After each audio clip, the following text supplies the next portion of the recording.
50 years ago, John Emmitte was a design engineer in the high-pressure industry, and he realized that companies were not testing valves properly.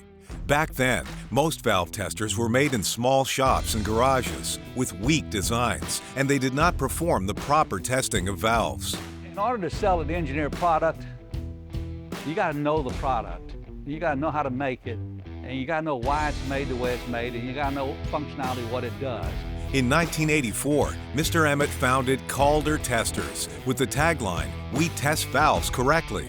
Not long after, CALDER began selling safety relief valve testers into nuclear plants and refineries, pioneering a new era for pressure relief valve testing.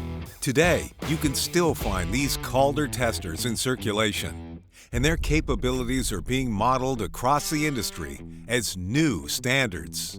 It wasn't a machine shop, it was a manufacturing company that made specialty engineered products that they designed and engineered. And that's what made the fit. Now, 40 years later and thousands of test systems sold and operating worldwide, CALDER is once again redefining state-of-the-art in valve testing and leading the industry in the 21st century.